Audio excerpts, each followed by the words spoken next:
എല്ലാവർക്കും നമസ്കാരം. ഇപ്പോൾ ഏലം കർഷകരുടെ ഏറ്റവും പ്രധാന ഒരു പ്രശ്നം മഞ്ഞപ്പിഞ്ച് കൊഴിച്ചിലാണ്. വലിയ കാറ്റും മഴയൊക്കെ വന്നു തട്ടയെല്ലാം ഒടിച്ചു, ഏലം വട്ടം ചുറ്റിച്ചു. അതിന് ശേഷമാണ് മഞ്ഞപ്പിഞ്ച് കൊഴിച്ചിലെന്നാണ് നമ്മുടെ ഒരു ധാരണ. പക്ഷേ പല കാരണങ്ങൾ കൊണ്ടും മഞ്ഞപ്പിഞ്ച് കൊഴിച്ചിലുണ്ടാകാമെന്നാണ്. അതിൻ്റെ ഒരു കാരണങ്ങൾ, വ്യക്തമായ കാരണങ്ങൾ, കൃത്യമായിട്ടുള്ള മാർഗനിർദ്ദേശങ്ങൾ, അതിൻ്റെ ഒരു പരിഹാരം ഡോക്ടർ സുധാകർ സുന്ദരായ സാർ ഈ വീഡിയോ പറയുന്നുണ്ട്.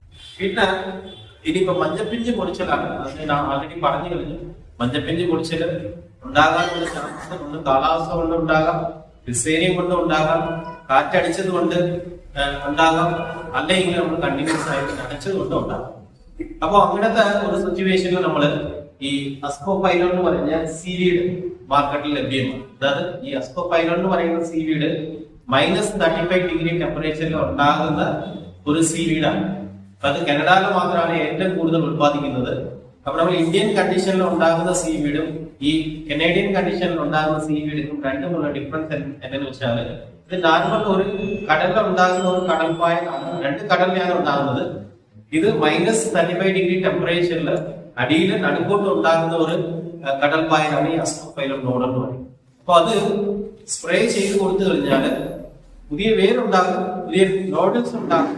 പക്ഷെ ആവശ്യമുള്ളപ്പോൾ വേര് ഇല്ലാതെ എത്രത്തോളം വെള്ളം വേണോ അത് മാത്രമേ പിടിച്ചു വയ്ക്കും, ബാക്കിയുള്ളത് പുറത്ത് വരും. അതായത് തണുപ്പുള്ള സമയം, ചൂടുള്ള സമയത്ത് കൂടുതൽ വെള്ളം പിടിച്ചു വയ്ക്കും. പക്ഷെ നമ്മൾ ഇന്ത്യൻ കണ്ടീഷനിലുള്ള സീവീഡ് എങ്ങനെയാന്ന് വെച്ചാൽ എപ്പോഴും കൂടുതൽ വെള്ളം പിടിച്ചു വയ്ക്കും.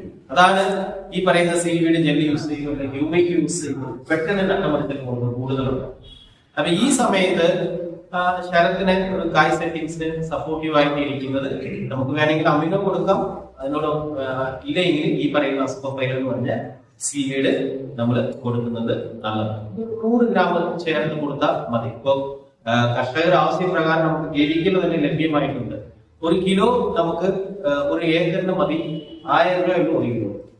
അപ്പൊ ഒരു 100 ഗ്രാം 200 ലിറ്റർ വെള്ളത്തിൽ ചേർത്തിട്ട് ശരത്തിന് സ്പ്രേ ചെയ്ത് കൊടുക്കുന്നുണ്ടെങ്കിൽ ഈ മഞ്ഞപ്പിഞ്ച് പൊടിച്ചിലൊക്കെ ഈസി ആയിട്ട് മാറ്റാം.